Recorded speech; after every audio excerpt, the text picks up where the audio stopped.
In the last couple of movies, we've been looking at how to get values into a function and return values back out of a function. But I want to talk a little bit now about another way that we can accomplish the same thing using something called globals. Let's go ahead and create ourselves a new file. If you want to go ahead and keep using the same functions file, that's fine. It's just getting a little bit crowded for me. So I'm going to go ahead and do a save as with my functions. And I'm just going to call this one functions2. And then save that. And let's go ahead and clear all of this out. There we go. And I'll just call it functions2 so that I see the difference. So we already saw how we could have a simple function where the variables outside the function didn't have any bearing on the variables inside the function. And the best example of that was when we had the sum taking place, where we were adding two together and we set a variable sum, but then when we exited the function, it didn't know what sum was until we actually returned a value for sum out of the function. But there's another choice that we could use. I'm going to make a PHP block here, and let's define a function. Let's say this one's going to be function foo, and it's not going to take any arguments, but inside the function, it's going to set another variable called bar, and we're going to set bar equal to inside. And before we get into that function, let's go ahead and set bar equal to outside.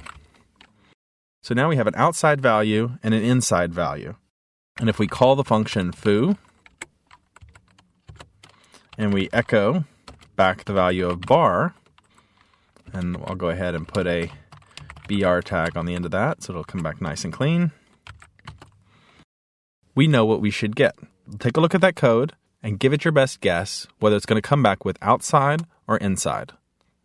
And then let's go over to the browser and let's take a look. So functions2, and it comes back with outside. So take a look there.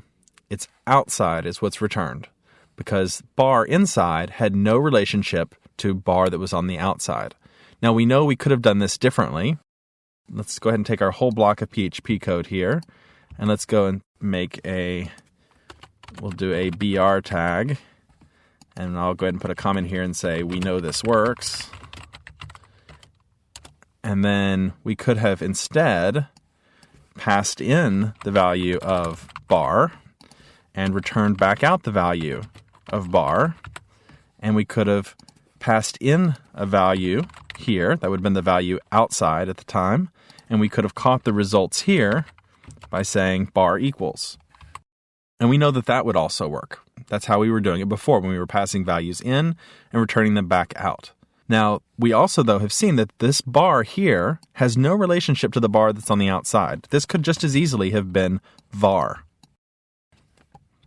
And it won't make any difference. We can go ahead and try that in our browser and see. Let's just save that page and load it up. Won't let me redeclare foo. That's an obvious mistake. So we're going to just call this one foo2 so that we can call it twice. And there we go. Now we have outside and inside. We've declared it the way that we're used to working with it. But there's another way that we can do it. And this is going to be using globals. And I'm going to go ahead and just put that here so we can see the difference. Now, to declare a global, bar here that is on the outside is already a global. It has global scope. We're working with it in the global world of PHP. Whatever happens inside of the function is considered a local variable. It's local only to the function. And because we've declared it in the function, it doesn't exist in the global scope. It only exists in the local scope. But we can change that by simply saying global bar. Now we've told it, pull in that global variable bar. Go outside of the function. Before we get started with things, go ahead and go outside the function, grab the variable for bar at the global scope, and pull that in so I can use it inside the function. And then, when it's done, any changes that we make to bar inside the function are going to be to that variable. Let's save it, and let's go try that over here and reload it, and you'll see that now we get inside there as well, because now we're talking about that global variable. So I just want you to see this as another way. If we have a variable that exists outside, and we want to affect a change on that global variable, then we can pull it inside to temporarily work with it. So we can have functions that act on global variables. Now you want to be careful with this, obviously, because once you declare something global, you're affecting what's happened outside. So use it with caution.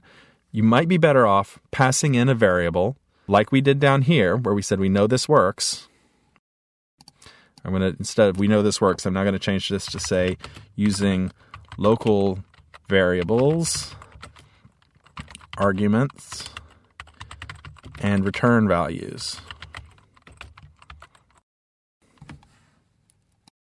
That's the other way to do it. And you might find that that's a better way for you to make sure that you're keeping track of these values as they move around inside your scripts. But if there's something that you know, all right, I'm going to be working with this a lot, or I know I want to affect a global change on it, I'm going to be cautious about it, then it's fine to go ahead and declare it this way and to work with it as a global variable.